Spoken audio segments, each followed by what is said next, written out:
प्रेम हे बावरे भाग 5. तर मित्र आणि मैत्रिणींनो, तुम्ही जर आमच्या चॅनलवर नवीन असाल तर चॅनलला सबस्क्राईब करा आणि बेल आयकॉन प्रेस करा. तर मागील भागात आपण पाहिले की कुणालचं पिहूवरचं प्रेम दिवसेंदिवस वाढू लागलं होतं व पिहूचा कुणालवरचा राग वाढत होता. तर आतापासून पुढे चाळीत बरेच जण आता तिला चिडवत होते. कुणालचे अशा एकटक पाहण्याने तिला खूप अवघडून गेल्यासारखं होत होतं. बाबांना कोणी काही बोललं तर उगाच परत घरात टेन्शन, आणि जर बाबांनी आपलं कॉलेजच बंद केलं तर, या विचारांनी ती खूप गोंधळून गेली होती. पण कुणाल, त्याचं तर वेगळंच विश्व. कोण काय म्हणतं, कोण काय बोलतं याच्याकडे लक्ष तो देत कुठे होता, आणि याचाच राग पिहूच्या मनात भरत होता. आज पिहूचा वाढदिवस होता. कुणाल खूप खुश होता. पिहूला काय द्यावं हे तर त्याला कळतच नव्हतं. खूप विचार करून शेवटी त्याने एक शुभेच्छा कार्ड घेतलं होतं. त्यावर फुलांची छानशी डिझाईन होती. आत मोठ्या अक्षरात वाढदिवसाच्या शुभेच्छा लिहिलं होतं. पिहूचं कॉलेज होतं. नेहमीप्रमाणे पिहू आवरून कॉलेजला निघाली होती. कुणालही आज लवकर उठून तयार झाला होता. तो पिहूची जाण्याची वाटच पाहत होता. पिहू जाताना दिसली तसा तो तिच्या मागे पळतच गेला व तिच्याजवळ जात बोलला, पिहू, वाढदिवसाच्या खूप खूप शुभेच्छा. त्याने धापा टाकतच म्हटलं. तो पळत आला होता, त्यामुळे त्याचा दम भरला होता. त्याने लगेच शुभेच्छा कार्ड तिच्यासमोर धरलं. पिहूने मागे वळून पाहिलं. तिने कार्ड हातात घेतलं आणि कुणालने शुभेच्छा देण्यासाठी पुढे केलेला हात पाहून ती त्याला एक शब्दही न बोलता पुढे निघून गेली. आज दिवसभर पिहू खूप टेन्शनमध्ये होती. कारण कुणाल तिच्या मागे आलेला. त्याने कार्ड दिलेलं शेजारच्या काकांनी पाहिलं होतं. तिला आता बाबा आठवू लागले होते. काय बोलतील ते? आपण काय उत्तर देणार? कॉलेजला जाऊ नको म्हटले तर काय करायचं? अनेक प्रश्न तिच्या डोक्यात फिरत होते. कुणालचंही तेच झालं होतं.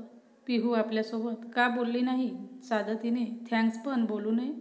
संध्याकाळी पिहूने चेतनला घरी बोलावलं आणि पिहू चेतनला म्हणाली, चेतन, माझं एक काम करशील? त्यावर चेतन म्हणाला, हा सांग ना दीदी. पिहूने बॅगमधून सकाळी कुणालने दिलेलं कार्ड काढलं आणि ते चेतनला दिलं. पिहू म्हणाली, हे कार्ड कुणाल दादाला देऊन येशील? चेतनला वाटलं पिहूचं कार्ड कुणालला देत आहे. त्याला वाटलं दादा खुश होईल. तो पळतच कुणालच्या घरी गेला. त्याने ते कार्ड कुणालला दिलं. कार्ड परत दिलेलं पाहून कुणालला काहीच कळेना. चेतन म्हणाला, दादा, तुझी ते मज्जा आहे. दीदीनं तुला कार्ड दिलं. कुणाल म्हणाला, तू कार्ड का घेऊन आलास? गाढवा, मीच सकाळी तिला दिलं होतं. तिचा वाढदिवस आहे आज म्हणून, आणि तू परत घेऊन आलास. आता चेतनला आपली चूक कळली. कुणालने त्याला परत पिहूच्या घरी पाठवलं कार्ड परत का दिलं हे विचारायला. पण जे पिहूने मला नको इतकंच सांगून त्याला परत पाठवलं. पिहूने जे सांगितलं ते चेतनने कुणालला येऊन सांगितलं. कुणालला खूप वाईट वाटत होतं. का पिहू अशी का वागली? फक्त एक कार्डच होतं ते. खूप उदास होता तो. त्याने कार्ड परत का दिलं हे पिहूला विचारायचं असं ठरवलं. पिहूने कार्ड परत का दिलं हे कुणाल तिला विचारायचं ठरवतो, पण पिहूशी बोलायचं कसं? दुसऱ्या दिवशी पिहू नळावर पाणी भरायला जात असते. कुणाल तिला पाहतो आणि तोही नळावर जातो. पिहू काहीच बोलत नाही. मग कुणालच विचारतो, पिहू, कार्ड परत का दिलं? पिहूला राग येतो. ती रागातच त्याला बोलते, तुला काही कळतं का नाही रे? काय गरज होती कार्ड देण्याची? कुणाल म्हणाला, अगं, तुझा वाढदिवस होता म्हणून. पिहू म्हणाली, मग काय झालं? तुला तर काहीच कळत नाही रे. शेजारचे काका तुझ्या मागेच होते. त्यांनी पाहिलं तू कार्ड देताना. कुणाल म्हणाला, पाहू दे ना, त्यात काही, एक कार्ड तर होतं. पिहूला त्याचं बोलणं ऐकून परत राग येतो. ती तिथून निघून जाते. कुणालला पिहू असं रागात गेलेलं पाहून खूप दुःख होतं. खूपच उदास होतो तो. पण त्याचवेळी काही कमी होत नाही. आता पिहू त्याच्याशी बोलणंही टाळत असते. पण त्याला अजिबात तिचा राग येत नाही. ती बोलत नसली तरी आपण रोज तिला पाहतो, यातच त्याचं सुख. तिच्या चेहऱ्यावरची स्माईल म्हणजे कुणालच्या सर्व दुःखावरचं औषध. ती खुश तर कुणाल खुश, ती उदास तर कुणाल उदास. दिवाळी सणाला पिहूने एक पिवळ्या रंगाचा चुडीदार घेतलेला होता. तो तिला इतका छान दिसत होत असतो की कुणालला फक्त पिहूला पाहत बसावंसं वाटत असतं. तो तिला दुरून पाहतो. व अगदी तसाच तिच्या ड्रेसला मॅच होईल असा शर्ट स्वतःला घेऊन येतो. पिहू आणि कुणालचं बोलणं आता बरंच कमी झालं होतं, पण कुणाल मात्र सतत तिच्या विचारात, तिच्या काळजीत दंग असायचा. कॉलेज सुटलं होतं. पिहू मैत्रिणीसोबत स्टँडवर आली होती. कुणालही आज लवकरच स्टँडवर आला होता. कॉलेजचे लेक्चर बुडवून पिहूला पाहण्यासाठी तिच्यासोबत घरी जाण्यासाठी बस आली. जागा भरपूर होती, त्यामुळे सर्वजण एकटे सीटवर बसले होते. कुणालही पिहूच्या सीटमागे ती दिसेल असा बसला होता. पिहू खिडकीकडेला बसली होती. खिडकीला डोकं टेकून तिचा चेहरा उदास होता. कुणालला खूप वाटलं तिला विचारावं, पण तिच्या मैत्रिणी बसमध्ये आहेत. आता बोललं तर परत पिहूला राग येईल म्हणून तो शांत बसून होता, फक्त तिला निहाळत. इतक्यात बाहेर पाऊस सुरू झाला. पिहू शेजारची खिडकी थोडीशी उघडी करून त्यातून पाणी पिहूच्या अंगावर उडत होता. बराच वेळ ती खिडकी बंद करण्याचा प्रयत्न करत होती, पण खिडकी बंद होतच नव्हती. कुणाल बराच वेळ झाला तिची धडपड पाहत होता. न राहून तो तिच्या समोर आला आणि त्याने ती खिडकी बंद केली. पिहूने त्याच्याकडे पाहिलं. खूप राग होता तिच्या डोळ्यात. ती कुणालवर ओरडली, तुला कोणी सांगितलं बंद करायला?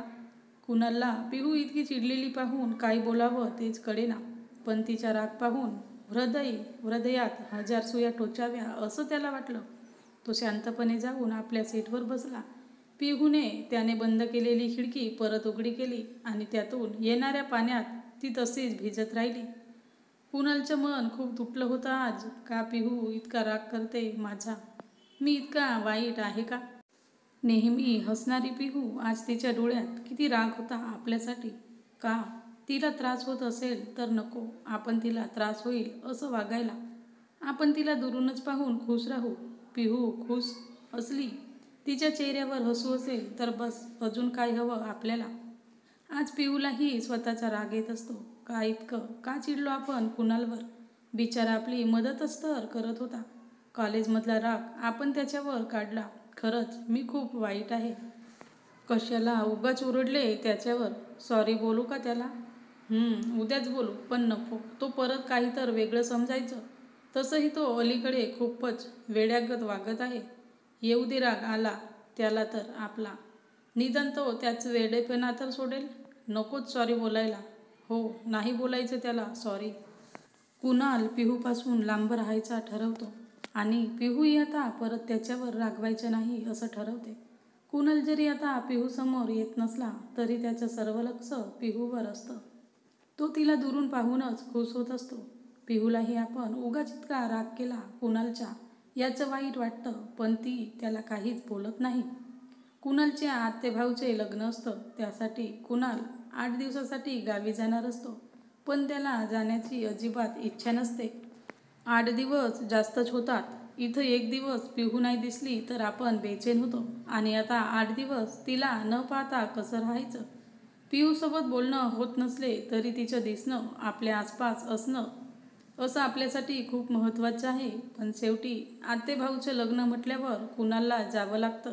इच्छा नसतानाही तो जातो. लग्न छान होतं, पण कुणालचं लक्ष कुठे तिथे लागतच नाही. 8 दिवसासाठी गेलेला 5व्या दिवशीच कुणाल परत येतो. आल्या आल्या पिहूच्या घराकडे त्याचं लक्ष जातं. तिलाच तर पाहायचं असतं. 5 दिवस झाले नाही पाहिलं.